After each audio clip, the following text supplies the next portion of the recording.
So tell me, what do you want to be when you grow up? What do you want to do in data science? Wait, let me guess. You want to be a data engineer. Wait, no, you want to be an analytics person. Nope, how about just like a traditional data scientist? Well, my name is Dennis. I've been a chief data scientist for more than 20 years. I've led a lot of teams over that time, and I'm here to tell you that those titles and those careers matter a lot less than you might think.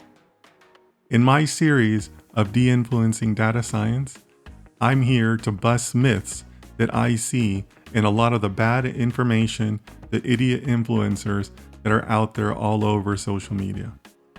So in this series, I like to keep things a little bit casual, a little bit conversational with you. I have my notes that I'm going to be referring to over here on my right. I shoot these all in one take, and I'm just going to give you my view and share my experience with you after being somebody who's worked as a data scientist out there in the real world.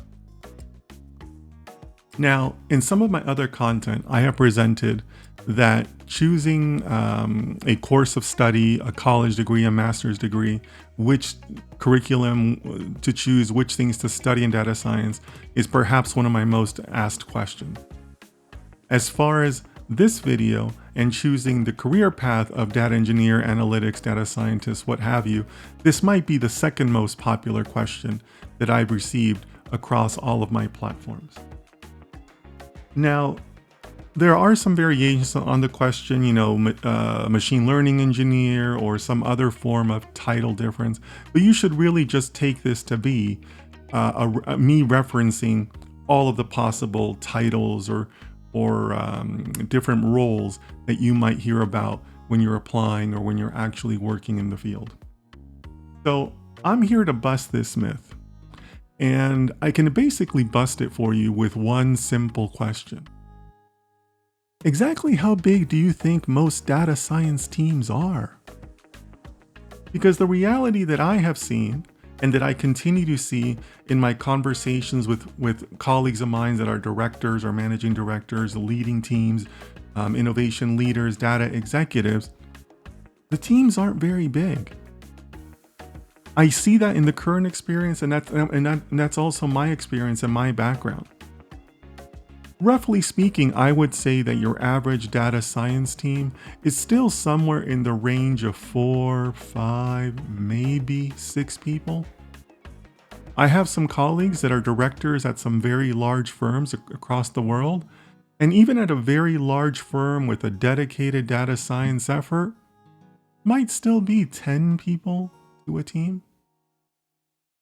So the bottom line is that within the teams, the way that they organize themselves, the way they work, it's not nearly as siloed as you might think when you look at all of these different titles and roles that are out there. So in many ways, you really can't afford, for you as the applicant, as the person working on the team, to just say, well, I'm really just a data engineer, or I'm really just a data scientist. You're going to be expected to work cross-functionally across all of those roles. So for example, if you are a data scientist, well, you might still be asked to pull your own data. You might be asked to essentially do the functions of a data engineer, at least for your own projects and maybe for other people's projects. Maybe you'll be helping somebody who's new to the team or new to your organization to pull data. Most teams aren't really quick to hire somebody to do visualizations, a dedicated visualization specialist. Most people kind of tend to leave that out of the budget and save the budget for the data scientist. Well, that means that if you're on that team, that means you'll be doing your own visualizations because there really is no visualization specialist to hand it off to. So I think you get the point in what I'm trying to get across, that the teams are really so small that there isn't always a person dedicated to each one of those roles. You're going to be doing a piece of those roles no matter who you're working for.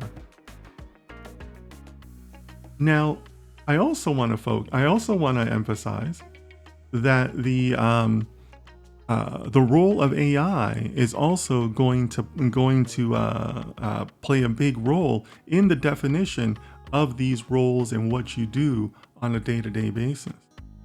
For example, now with the power that AI gives all of us, regardless of job title or role, you will be expected to be even more cross-functional because there basically shouldn't be a task or a piece of code or something else that you can't come up with a reasonable answer, given that you're assisted by a lot of the relatively advanced Gen AI tools that are now available and that will continue to expand and get better. So the rise of AI and the way it affects all of us, all of our roles in the data field, is going to help you, or rather enable you, and kind of create the expectation that you'll be able to be a data engineer, a visualization specialist, an analytics professional, and a data scientist, all within the same team, all within the same project, so on and so forth. Now, speaking of the data field, that is a segue into how I have thought of myself and what has helped me in my career. And what I do is I don't think of myself as a data scientist or a DBA or an engineer or whatever. I prefer to think of myself as a data professional. I just work with data, period. That enables me to have an I can do that type of attitude, because that's really what you want to bring to the table. You need me to do a visualization? Sure. You want my opinion on a model? Yeah, I can help you with that. You need somebody to fill in because the DBA is sick this week? I can fill in. Being flexible in that way has really benefited me in terms of, not just helping the team, but also developing my own skills and developing me more into a holistic professional.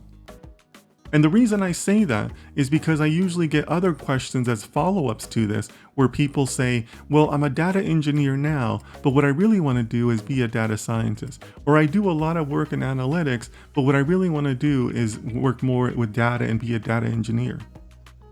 Well, by taking the attitude of being a data professional, period, nothing else, it will enable you to develop your own skills, to be able to go out and have knowledge, have working knowledge in all of those roles.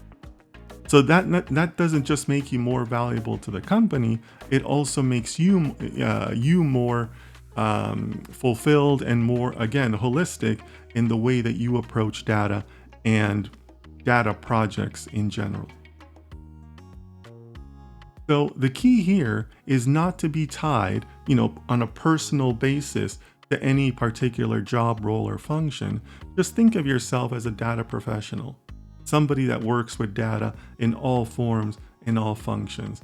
That's really where we're headed in the future. And again, I do have to stress that that type of data professional, I can do that attitude, that expectation will only go higher from employers and your supervisors as Gen AI becomes much more prevalent. Because again, there's really no reason for you to say, well, I really don't know how to do that, because you're assisted by very capable Gen AI tools. So I really appreciate the time that we spent together. If you have any questions or comments on this, please go ahead and add them in the comments below. I expect a lot of commentary because, again, this is one of my most popular questions. But I really would like to encourage you to have that mind shift where don't get tied to the roles, don't get tied to the title, just be a data professional. And I think you're going to find a lot more opportunities and personal fulfillment in that type of career and that type of attitude. I'll see you next time.